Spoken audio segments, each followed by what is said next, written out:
your home or residence by going to onesolasolution.com.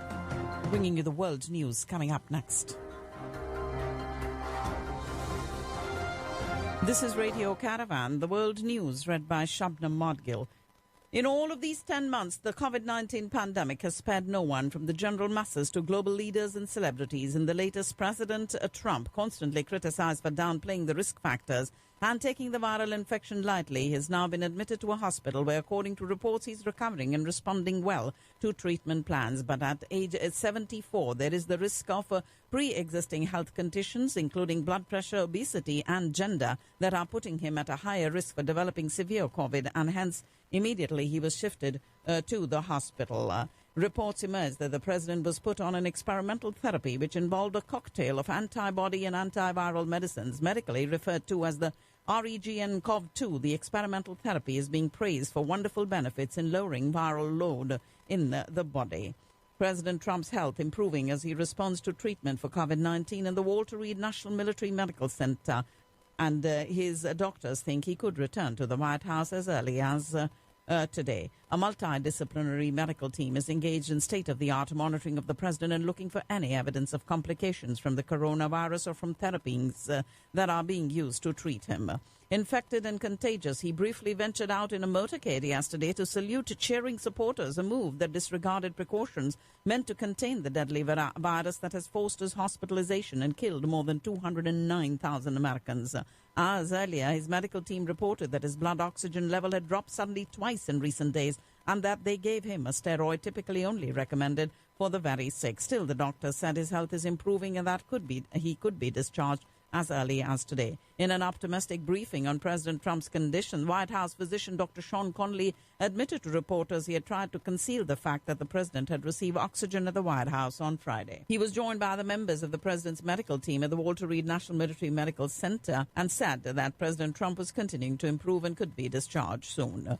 Dr. James Phillips, the physician attending to the president, has slammed Donald Trump for driving past his supporters for that brief appearance outside the Walter Reed National Military Medical Center. The doctor said that the risk of COVID-19 transmission inside is as high as it gets outside of medical procedures, and that the presidential SUV is not only bulletproof but hermetically sealed against chemical attack, and the risk of COVID-19 transmission inside is as high as it gets outside of medical procedures, and the irresponsibility was astounding. The move capped a weekend of contradictions that fueled confusion about his health. Every single person in the vehicle during that completely unnecessary presidential drive-by has now to be quarantined for 14 days. And while questions remain on how the president contracted the coronavirus, a viral blog claims that he was recorded on tape blaming Navajo Nations and the Vice President Marin Liza for those positive test results. It's a month before Election Day and President Trump is in the hospital infected with a virus that has killed more than 209,000 Americans. What happens in the election, already well underway, should his condition take a turn for the worse? If the president is unable to serve through illness or death, the 25th Amendment makes clear the power of the presidency transfers to Vice President Mike Pence until the president regains the ability to perform his duties.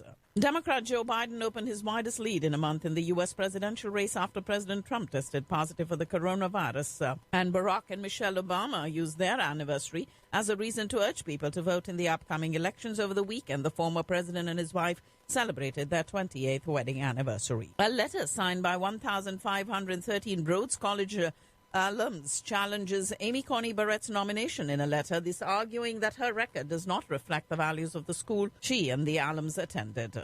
And the second largest cinema chain in the U.S. is closing its doors nationwide. Cineworld, parent company of Regal, announced it will be suspending operations of its 536 Regal theaters as of this Thursday this week on the 8th of October. And the suspension also affects 127 Cineworld and Picture House cinemas in the UK. The closure will impact approximately 40,000 employees across the United States.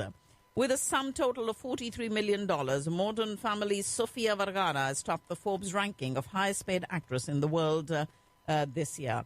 She is followed by the likes of Angelina Jolie at $35 million and Gal Gadot at $31 million, who bagged second and third on the list respectively. Americans Harvey Alter and Charles M. Rice and British scientist Michael Houghton were awarded the Nobel Prize for Medicine or Physiology today for the discovery of the hepatitis C virus.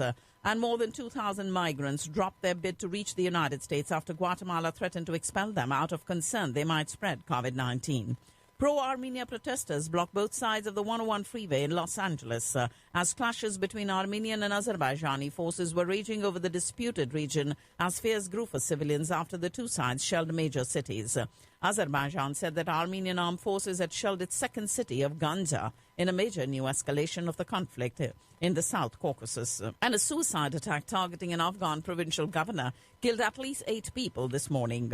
Kuwait's new Emir Sheikh Nawaf Al Ahmed Al Sabah met senior U.S., Iranian and Gulf officials who separately paid their respects over the death of the Gulf Arab state's former ruler. And Saudi authorities called upon citizens to boycott everything Turkish following a statement by Turkish President Recep Erdogan where he accused some Gulf countries of pursuing policies that was destabilizing the region. Egypt's Tourism and Antiquities Minister said archaeologists have unearthed dozens of ancient coffins in a vast necropolis south of Cairo.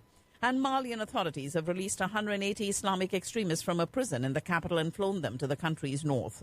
3 men suspected of involvement in the 1994 Rwanda genocide have been arrested and charged in Belgium with serious abuse of human rights. And in Brussels, the president of the European Commission has been forced to self-isolate after meeting someone who later tested positive for COVID-19. Europe is tightening restrictions to regain control of resurgent coronavirus infections, with Paris closing bars and new curbs likely on the way in Italy and Ireland. Poland's total number of coronavirus cases passed the 100,000 mark yesterday, and thousands of demonstrators in southern Germany protested against coronavirus restrictions over the weekend.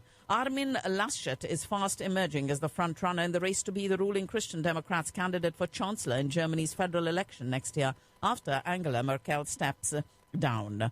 Tens of thousands of people marched through the center of the Belarusian capital to demand that authorities free political prisoners, prompting police to turn water cannons on them. And the Japanese founder of popular fashion brand Kenzo has died at the age of 81 from complications linked to the coronavirus. The Interpol has issued a red notice to arrest the fugitive Thai heir to the Red Bull billions for his role in a fatal hit-and-run, as Cambodia raised a U.S.-funded defense facility on its southern coast, the latest move in the ongoing controversial expansion of a strategically crucial naval base being developed with Chinese aid. Philippine President Rodrigo Duterte's approval rating has hit a record high despite a stubborn coronavirus crisis. Ladies and gentlemen, you're listening to the World News on Radio Caravan. Ahead of the Quad Foreign Ministers talks, U.S. Secretary of State Mike Pompeo said he looks forward to discussing increased cooperation to promote their shared vision for a free and open Indian Pacific. He's on a 3-day visit to Japan to attend the ministerial meeting of Quad members U.S., Japan, Australia and India. And Prime Minister Modi opened a Himalayan tunnel that will drastically reduce the time needed to rush troops to the country's remote Chinese border as tensions grow between the Asian neighbors. It is the Atal Rohtang Tunnel there in that area. And the Indian Air Force is very well positioned to deal with any threat, and very strong deployments have been made in all relevant areas considering the security scenario, according to Air Chief Marshal Bahaduria this morning, referring to the border standoff with China in eastern Ladakh. The integration of Rafale fighter jets gives the country an edge to the capability and to strike first and deep, said the Air Marshal, 3 days ahead of the Air Force Day parade on the 8th of October. And India's Defence Research and Development Organization successfully flight-tested the weapon system, supersonic missile-assisted release of torpedo.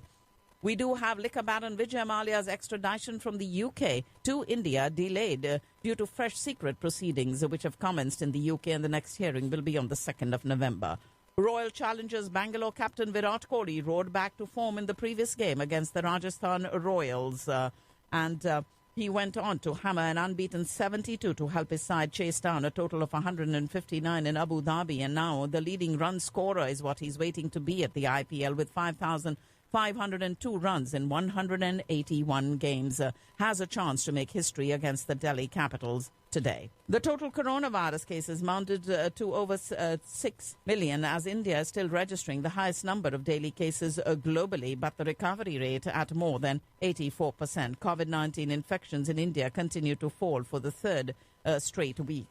India has exceeded the 140 tests per day for per million population, And a team of scientists in India has developed an inexpensive paper-based test for coronavirus that could give fast results similar to a pregnancy test.